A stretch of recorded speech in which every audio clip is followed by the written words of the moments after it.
Hello and welcome to lesson 61 of the Learning Guitar series.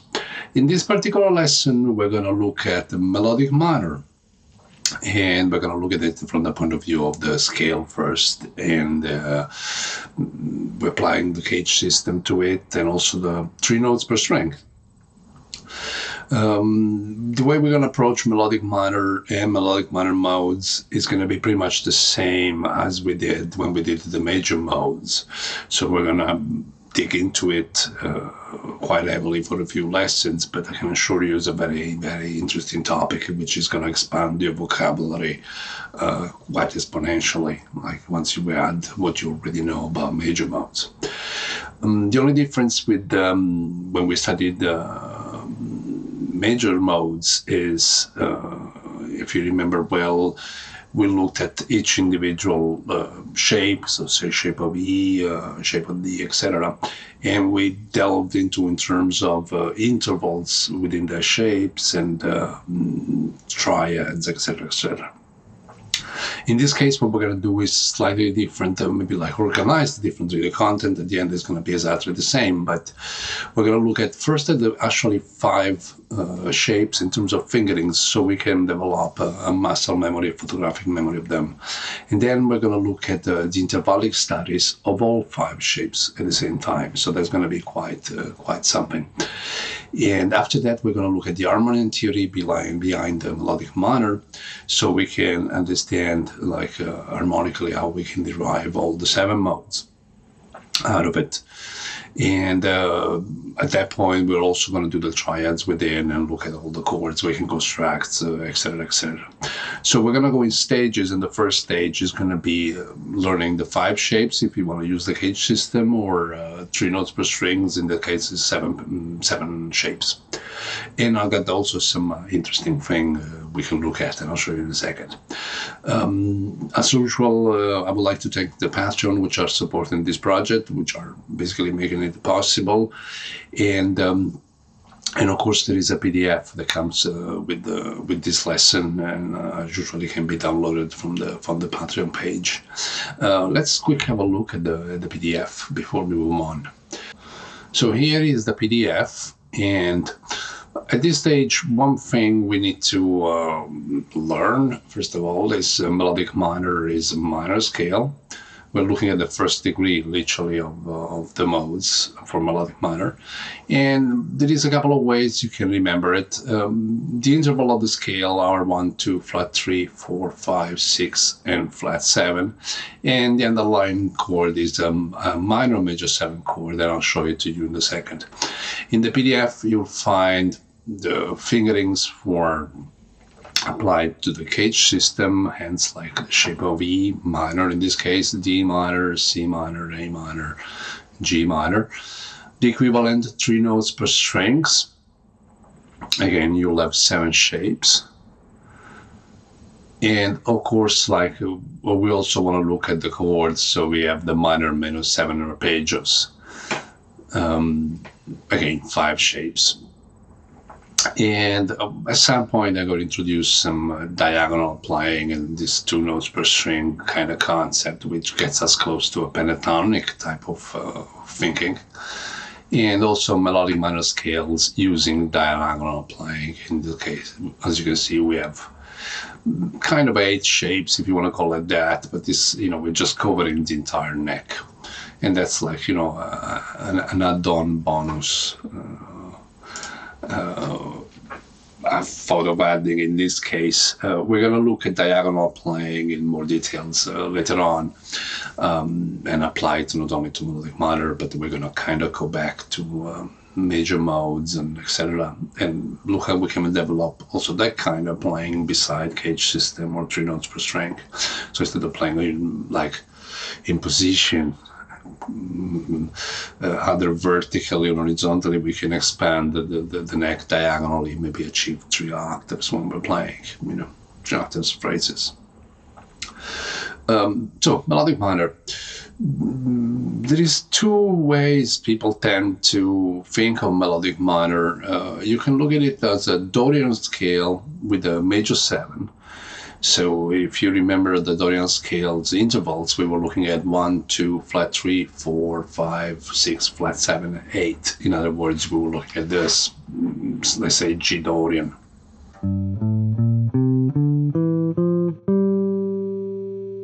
Now, this is the flat 7. In the case of melodic minor, we're raising it to a major 7, and now you have this kind of sound.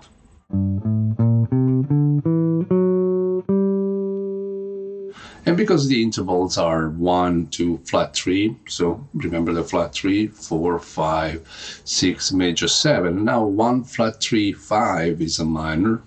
So this is a minor scale as such. But instead of having the flat 7, like we have seen for Dorian, or we have seen for Aeolian, or we've seen for Phrygian, now it has a major 7. So the underlying chord is a chord which is called a minor major 7.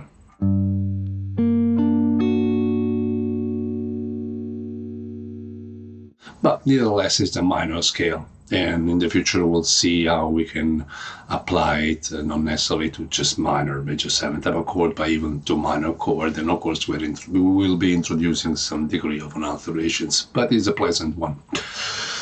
Another way some people tend to remember the interval of a melodic minor is to think of a major scale, so literally the Ionian, but with a flat 3. In other words, Ionian would be so 1, 2, 3, 4, 5, 6, 7. These are the intervals of Ionia. If I take the 3 and I flat it, again, we achieve a minor melodic scale. Personally, and the above body system, like in terms of trying to remember what the intervals of a melodic minor scale is. Personally, I prefer the minors, so thinking of Dorian with a major 7. I mean, at least I don't have to think like that anymore, to be honest with you. I just think melodic minor, it's intervals, but maybe like, years ago when I was getting into it. And the only reason is because Dorian is minor and melodic minor is also a minor scale. So I'm thinking of a minor scale with just one note difference as opposed to a major one, but it doesn't really matter. In terms of practice, so here, for example, is the first shape.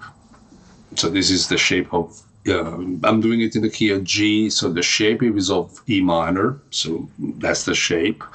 We're adding, as we said, we're adding a major 7 to our chord. And here is the scale.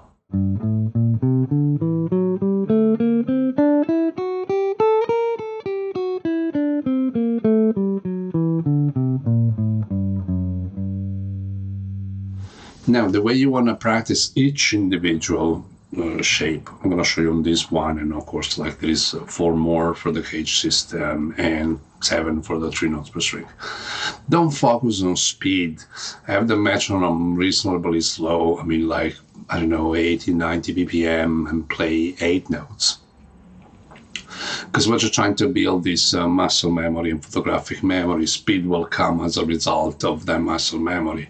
So don't push it. Just get acclimatized. Because some of this position implies 4 notes on a string. So you really want to get acclimatized to it. The first thing you want to do, you want to practice chromatically like you've done for pretty much everything else. Tell yourself what you're playing. So as you're moving the E shape up the neck, tell yourself, okay, this is G melodic minor, this is A flat melodic minor, this is A melodic minor. And the melodic minor, if you look at the PDF,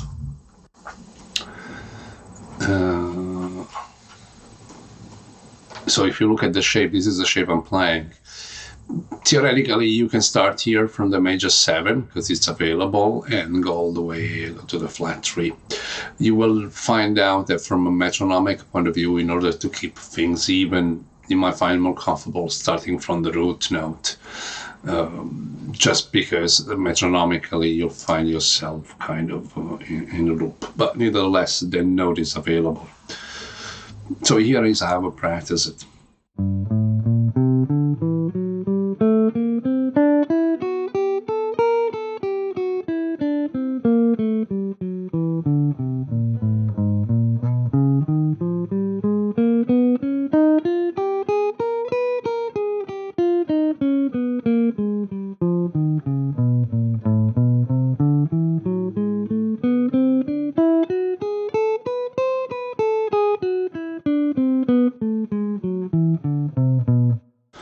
etc., etc., etc. You want to go all the way up the neck because the frets are getting smaller, so you want to get used to them. As I say, tell yourself as you go up what key you're in. Like, it's kind of important for your photographic memory. Once you're done with the first shape, you might want to move to the next shape, which would be the shape of D minor. And the shape of D minor looks like this. Again, you want to get on the guitar and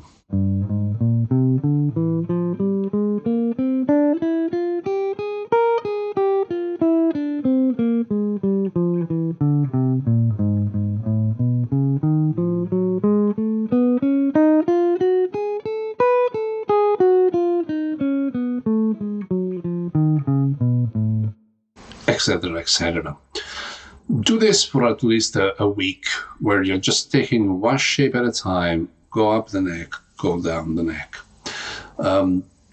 It's 5 shapes for the cage system. And of course, in this case, it's interesting to look at the 3 notes per string. And the reason is, when you're using the cage system, inevitably in each shape, you will have strings which contain 4 notes. For example, the last thing I played you had 3 notes on the 6th string. Then you had 2 notes on the 5th string. And then you had 4 notes on the 4th string, which meant either you slide with your 1st finger or you slide from your 4th. Or in this case, one thing that the 3 notes per string system kind of tackles pretty well in a way is this idea of having 3 notes on each string. You don't have this going from 2 notes to then 4 notes, etc. So if you look at the PDF after the cage system, which anyway I think you should do, and I'll tell you in a second why, then you can look at the melodic minor performed 3 notes per string. So, for example, if you look at this cage, like at the very first, again, in this case, we're starting from the major 7. So it's kind of cycling to the major 11. So you might want to perform it like in triplets. So with this kind of 1, 2, 3, 1, 2, 3 type of feel, and you end up with something like this.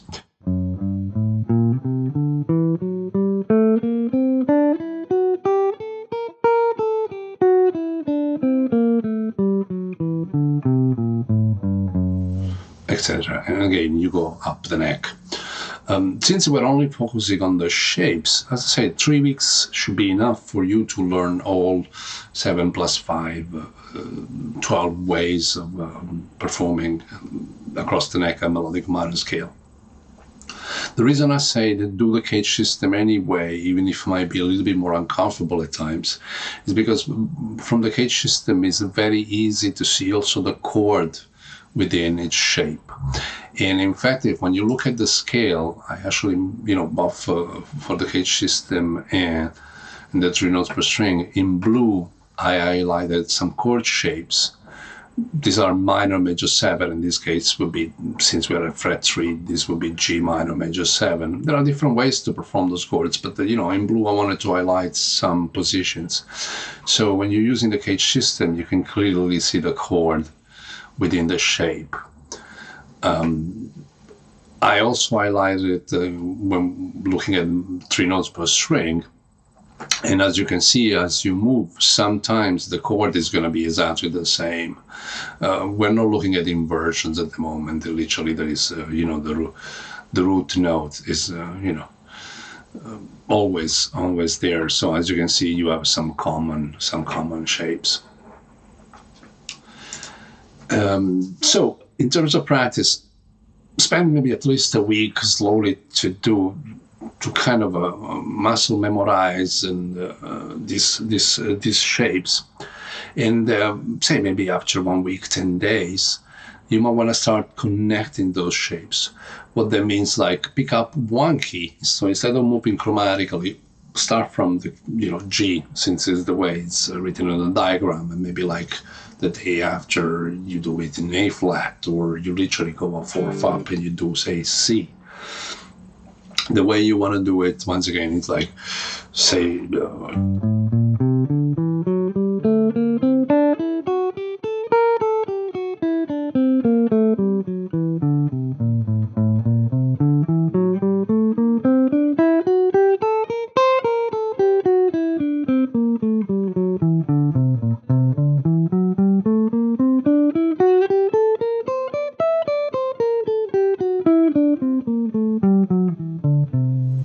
etc. You cover all the 5 shapes, same thing with the 7. So in this case, you're literally picking up a single key and connecting all the 5 shapes over the 7 shapes.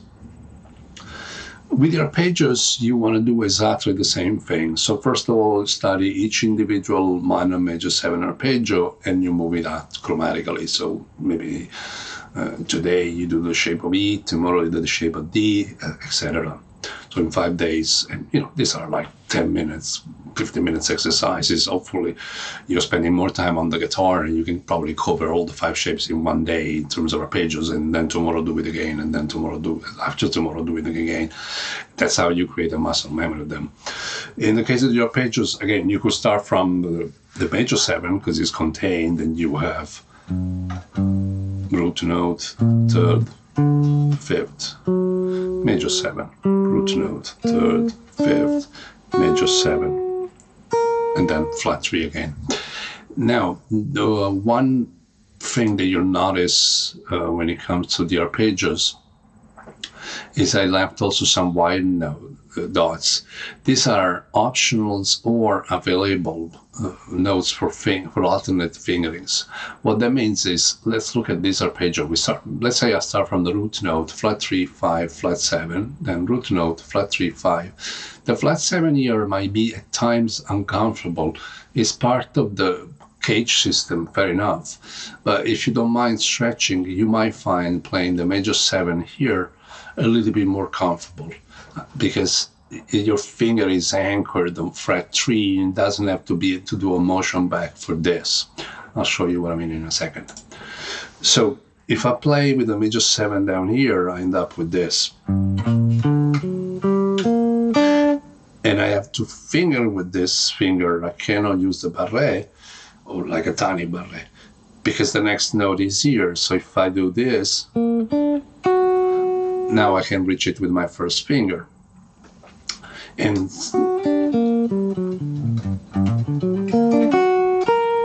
again, nothing wrong with that. Let's be clear about it. But just stuff that I want to point out, and you can think about it, draw your own conclusions, and decide how you prefer to do it. And you can do it both ways. The alternative would be, instead of playing the major 7 here, to actually play it here.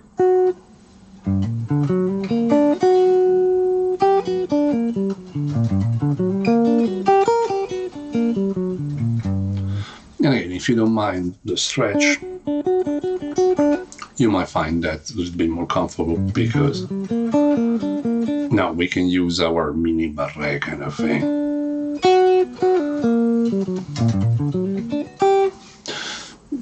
As I mentioned, like one or the other or both, but I just wanted to point out that in the PDF you'll find several times, as you can see, this kind of notes where are alternative fingering. So the flat 3 could be played here if you want to have this kind of motion, or the major 7 can be played here instead than here.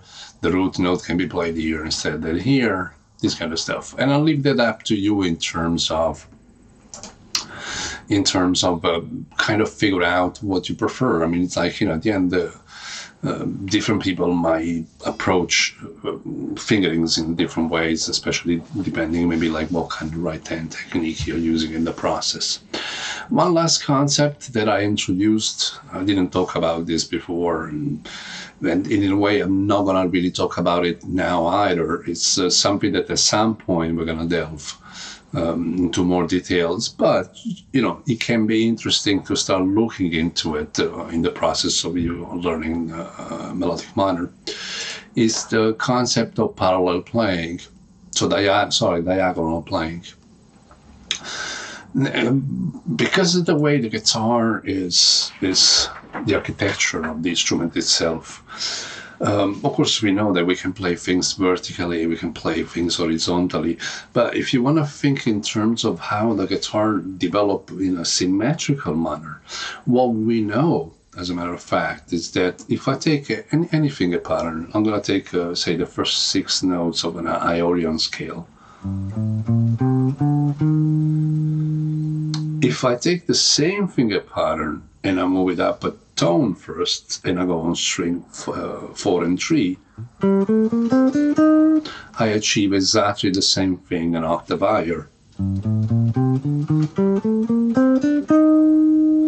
Now, if I take the same finger pattern, and for string 1 and 2, I move it a tone and a half up. And the reason is a tone and a half as opposed to a tone is because of the way the B string is tuned. Now I have 3 octaves of the same thing.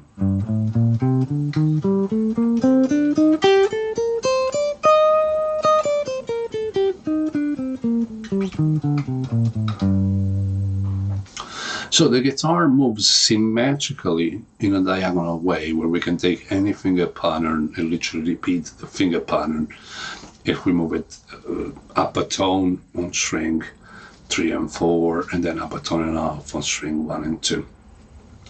Now, in the case of arpeggios, let's take, for example, like melodic minor, and I have major 7, root note, flat 3, 5.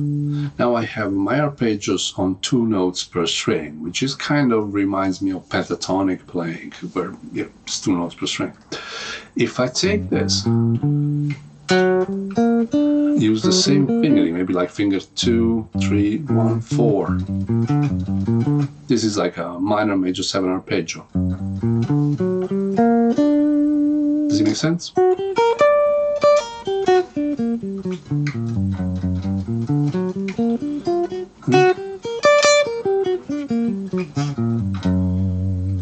So it can be interesting to look into the possibilities of playing 3 octaves type of material. Let's say, for example, actually one of the shapes of melodic minor when it comes to scale. Let's take the shape of G minor, and it goes this way.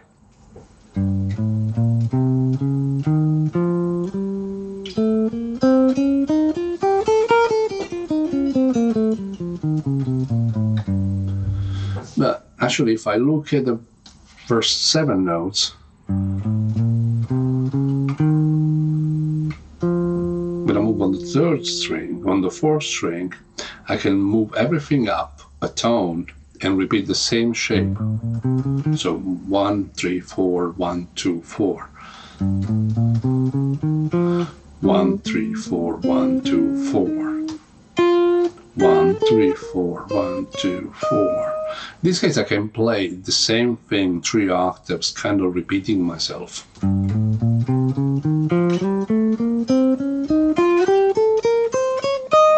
As you can see, when we're playing the single note before the slide,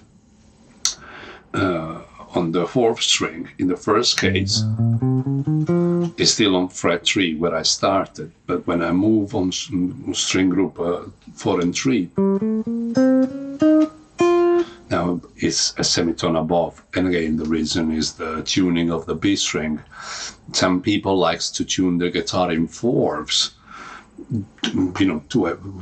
to kind of simplify this kind of process even more, because then everything is incredibly symmetrical, and no matter where you are on the guitar, the finger patterns and stays the same. The tuning in 4th is very interesting. It's something that I looked into. I mean, this is short parenthesis. Fantastic on scales and arpeggios.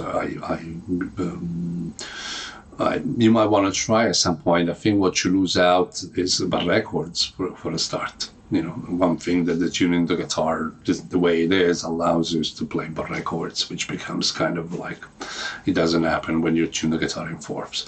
But for soloing, it's quite an interesting device. Anyway, so in this case, it becomes kind of a little bit easier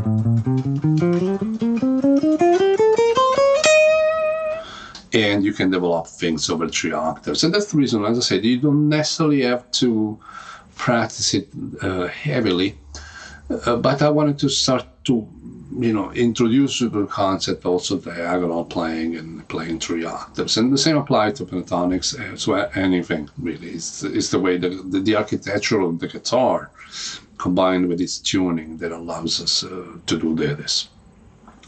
So at some point we will do some study dedicated to that and apply it to major modes, to pentatonics.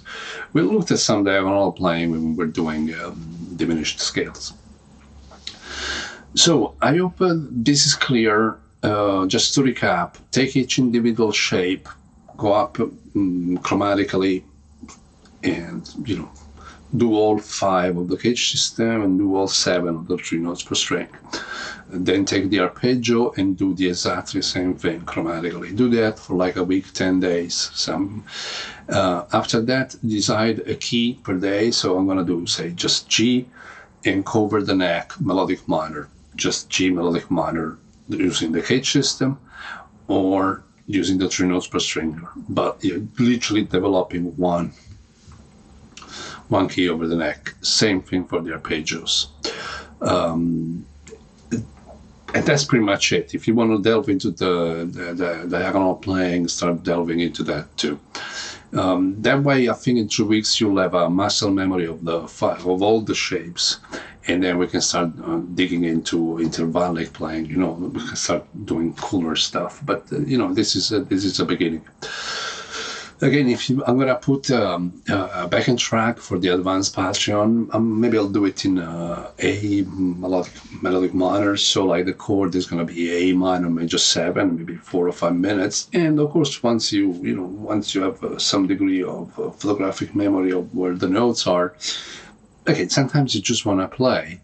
So, or you can loop if you have a loop pedal or GarageBand or something.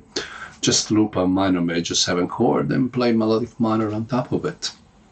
It's fairly simple. So basically, it sounds like this. I'll actually play you something.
So I hope it makes sense. This is important. Like we're starting to do scales and soon forms of harmony which are more sophisticated than your typical pop thing, which is rooted into fully diatonic progressions and all that. So your vocabulary will expand, and once we start looking at the possible application of melodic minor and melodic minor modes, it's going to be very, very interesting. After that, at some point, we'll also tackle the minor harmonic modes. Once again, I would like to thank the people on Patreon supporting this project. And if you're not supporting it on Patreon yet, you might want to consider to do so. And I also like to thank the people on YouTube for liking and sharing the stuff. Okay, that's it. Until next time, enjoy playing. Bye.